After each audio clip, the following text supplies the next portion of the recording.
एक बार प्रेम से बोले शंकर भगवान की जय, मैया पार्वती की जय, सच्चे दरबार की जय, हर हर महादेव की जय। देखी गुरु बहना लो रवा लो के बीच बहुत सुंदर एक शिव चर्चा कथा सुनावतानी। कथा के रवा लो अंत तक जरूर सुने और कथा कैसन लागल कमेंट बॉक्स में हर हर महादेव जरूर लिखेम दीदी। और शिव की महादेव जी के रवा लो जहाँ रहेम लो ओजा अपन काम करत रहेम लो।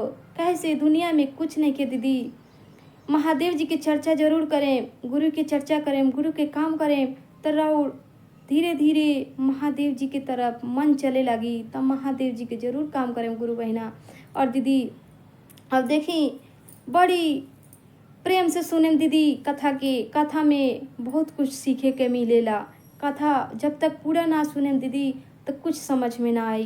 तो यही से कहता नहीं दीदी, जहाँ से भी देखेम लो वहाँ पूरा कथा सुनेम लो। कथा में देखी ये बाटे कि एगो गांव में देखी एगो डोमिन रहतारी आ एगो कुम्हार रहतारे आ कुम्हार के औरत भी रहतारी आ डोमिन दोनों जना रहता लो। जब कुम्हार और उनकी जन पत्नी रहतारी बड़ी प्रेम से अपन मिट्टी के बर्तन बनावता लो, बेचता लो बाजार में आ खाता लो पियता लो, अच्छा से रहता लो, कुछ के दिक्कत नहीं के कुम्हार भाई के। लेकिन जौन डोम रहता रहे उनके बहुत गरीब रहता रहे, उनके हर चीज़ के दिक्कत बाटे दीदी। तो देखी हर चीज़ के दिक्कत बा, लेकिन डोमिन जे रहतारी महादेव जी के पूजा पाठ करतारी। और जन कुम्हाइन जे रहतारी कुम्हार के पत्नी उ पार्वती जी के पूजा करतारी, पार्वती जी के पूजा करतारी। अब बड़ी प्रेम से मैया पार्वती के भोग लगावतारी, 16 श्रृंगार चढ़ावतारी, अपन प्रतिदिन पूजा पाठ करतारी। लेकिन डोमिन के पास कुछ नहीं के तो वो अपन भांगे धतूरा लेके महादेव जी के बड़ी प्रेम से पूजा करतारी। देखी दीदी धीरे धीरे ऐसे समय बीतत गए। अब डोमिन के बेचारी के तो दिक्कत रहला ही रहे। आज जाओ लो बाजार कुछ बेच के लेके आओ लो तो वही से आज के सुबह के खाना चले, शाम बेचे लो तो शाम के चले। आ इधर कुम्हार के जे रहे उनके तो सही सलामत रहे, उनके कुछ के दिक्कत ना रहे। अपन हो लो बर्तन मिट्टी के बनाओ लो, बेचो लो, खाओ लो, पी लो, अच्छा से रहो लो। लेकिन वो पार्वती जी के उनका रहे पैसा तो अपन 16 श्रृंगार चढ़ावत रहली। इनकर ना रहे तो अपन जेही में रहली वहीं में महादेव जी के बड़ी प्रेम से पूजा पाठ करत रहली दीदी। बड़ी प्रेम से पूजा पाठ करस महादेव जी के। फिर भी जब डोम देखस कि हमरो तो पत्नी पूजा पाठ महादेव जी के करतारी आ कुम्हार के भी पत्नी पार्वती जी के पूजा करतारी, तो हमार काहे एंगा होताटे, कौन गलती हो जाता है जी हमनी के खाए पिए के दिक्कत हो जाता टे। कौन हमने उनके से कम बानी सा, उहो तो बर्तन बना के बेचता रहे तो हमनियो तो अपन छठी अपन सूप बना के बेचते बानी सा। फिर भी हमनी के खाए के इतना काहे तकलीफ बाटे। डोम ऐसा ही सोचा तारन। देखी दीदी अब कुछ दिन बीतल, महादेव जी और मैया पार्वती कैलाश पर्वत पर बैठा रहनी लो। पर्वत पर बैठा रहनी लो तब कहनी महादेव जी कि पार्वती हमरा जाए के मन करता धरती लोक पर देखे कि हमार भक्त कैसे कैसे पूजा पाठ करता। तब मैया पार्वती जी कहली कि ठीक कहतानी स्वामी, हमरो जाए के मन करता, चली अपना अपना भक्त के पास घूम के आवल जा।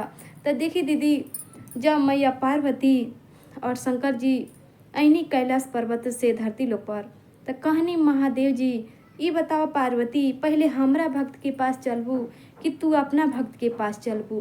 पार्वती जी कहली कि हमरा भक्त के पहले पास चली कि हमार भक्त कैसे का करता, कैसे पूजा पाठ करता। तो कहनी महादेव जी की ठीक बा चला। जब गईनी तो देखनी मैया पार्वती और शंकर जी की कुम्हाइन जो रहली कुम्हार के पत्नी बड़ी प्रेम से मैया पार्वती के पूजा पाठ कैले रहली और 16 श्रृंगार चढ़ौले रहली। मैया पार्वती जब देखली बड़ी खुश भैली, खुशी से उनके आशीर्वाद देहली तो उनको अनो से सनो हो गए, उनके महल दो महल हो गए, धन दौलत हो गए, सोना चांदी हो गए। बड़ी खुशी भैली। जब सवेरे कुम्हाइन उठा तारी तो देखा तारी कि हमार मकान बन गइल बा, अन्न धन से घर भरल बाटे। बड़ी खुश भैली कुम्हार के पत्नी, खुशी के उनका ठिकाना ना रहल। देखी गुरु बहिना अब जब महादेव जी कहने कि चला अब त एजा आशीर्वाद दे देहलू, अब हमरा भक्त के पास चला। तब जब गए लो डोमिन के घरे, त डोमिन देखी गुरु बहिना अपना दुखी के, अपना गरीबी में लाचार रहली।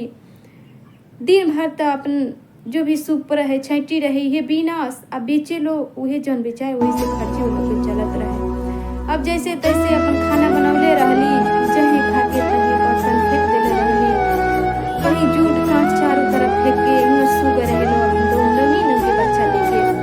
जब मैया पार्वती और शंकर जी उनका दरवाजा पर गईली, देखली मैया पार्वती तो उनका बहुत खराब लगल दीदी। यही से कहल जाला दीदी कि रात के खाना जब बनाई, खाना खैला पर से बर्तन के साफ सुथरा करके तभी सूते के चाही, जूठ कांट इधर उधर ना रखे के चाही। कहे से रात के भगवान सब आवेनी लो देखे कि हमनी के भक्त कैसे बाटे, केंग रखले बाटे, कवना दशा में रसोई के रखले बाटे। तो इसे यही ले दीदी साफ सुथरा रखे के चाही घर दुआर के। रात में कभी भी जूठा बर्तन रख के ना सूते के चाही। तो देखी अब मैया पार्वती ओजा शंकर भगवान कहने ई बतावा तू अपना भक्त के तो आशीर्वाद दे दिहलू, अब हमरा भक्त के का आशीर्वाद देहबू। त कहली मैया पार्वती की जा तू ऐसा ही खई हा, ऐसा ही छिटी हा, ऐसा ही जिंदगी भर रही। अब तो जौनो रहे उनका धन दौलत उहो उनकर सब खत्म हो गए। अब जब डोमिन सवेरे उठा तारी देखी गुरु बहिना, तब देखा तारी तो उनके जौनो रहे एक टाइम के खर्ची उहो सब खत्म, सब औरी उनकी गरीबी हालत हो गए। अब महादेव जी के बड़ी तकलीफ होके अब जब वहाँ कैलाश पर्वत पर माया पार्वती फिर कहत आली महादेव जी कि पार्वती चलना फिर कैलाश पर्वत पर से देख के आवल जा हमनी के भक्त कैसे बाटे, कैसे बाटे, किंग रहताटे। तब देखी दीदी वही नगर में कथा होटाटे सत्यनारायण भगवान के डोम और डोमिन के। अब जब डोम और डोमिन गइल वालों कथा सुने सत्यनारायण भगवान के, तो वो जब पंडित जी बतावतनी कि देखी कथा के बड़ी प्रेम से सुन के डोम आवत रहे आ कहत रहे अपना पत्नी से आके कि देखा हमनी के काहे गरीब बनी सा, रात के तू खाना खा के ऐसा ही बर्तन छोड़ देवेलू, जूठा कांठा ऐसे हम ना करिहा। जहिया से डोम बतावनी तहिया से डोमिन का करस अंगना घर दुआर की साफ सुथरा करके आ तभी सुतस, ऐसा ही रोज करस। जब फिर कुछ दिन बीतल, महादेव जी तो अंतर्यामी बानी, उ तो गुरु जी सबके देखतानी, छोटे बड़े सबके देखतानी, लेकिन वहाँ के तो ऐसे डायरेक्ट ना कुछ करे नहीं। देखी गुरु बहिना वो जरूर सामने आके देखी के आशीर्वाद देवे नहीं। तो देखी फिर कहतानी पार्वती जी से कि देखा पार्वती कुछ दिन हो गए बा, चला ना अपना भक्त के पास घूम के आवल जाओ कि हमनी के भक्त किंग बाटे कैसे बाटे। तब पार्वती जी कहली कि ठीक कहतानी, चली देख के आवल जाओ।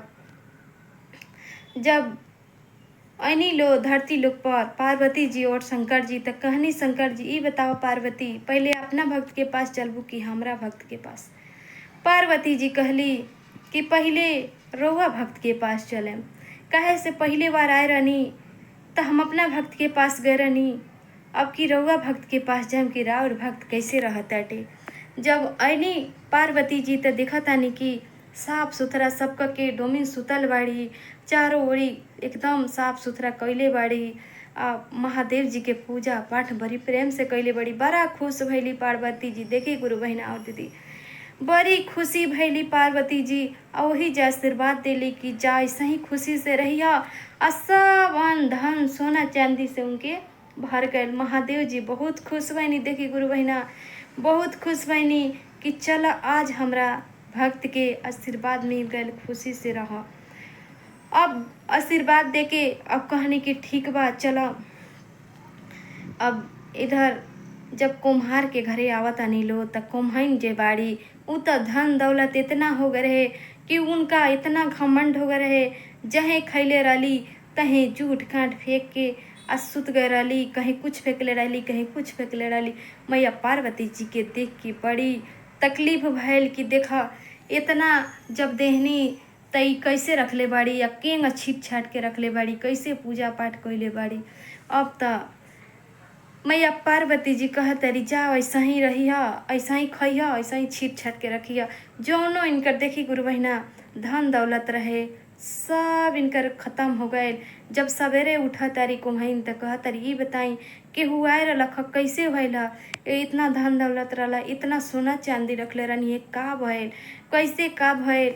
अब त कुम्हार कहता रे हमरा कुछ पता नइखे, हम नइखे जानत कि का भइल। अब ई का कइल कुम्हार और कुम्हाइन, अब इनकरा बड़ी रुआई आवे, बहुत रोलो। कहेला कि जितना हमार सोना चांदी धन दौलत रहला सब खत्म हो गइल। कैसे खत्म हो गइल, केंगा खत्म हो गइल? अब कुम्हार कुम्हाइन रोवता लो। अब इधर देखा तानी कि डोम डोमिन के दुताला हो गए, सोना चांदी सब कुछ हो गए। तो देखी गुरु बहिना और दीदी महादेव जी के कृपा धीरे धीरे सब बरसेला। समय के इंतजार करे के चाहिए, लेकिन अपना कर्म के सही रखे के चाहिए दीदी। कहे से कि कर्म हमनी के सही रही तबे सही रास्ता दिखे के मिली। तो गुरु बहिना और दीदी अपन अपन समय के इंतजार कइल जाला, दुख से घबराइल ना जाला दीदी। और साफ सुथरा घर के आंगन के रखल जाला। जैसे महादेव जी वो डोमिन पर कृपा कैनी मैया पार्वती, वैसे सब गुरु बहिना और भैया पर करी और सबके बुद्धि ज्ञान दी। हे महादेव जी, हे मैया पार्वती। तो बोलिए एक बार प्रेम से शंकर भगवान की जय, मैया पार्वती की जय, सच्चे दरबार की जय, हर हर महादेव की जय।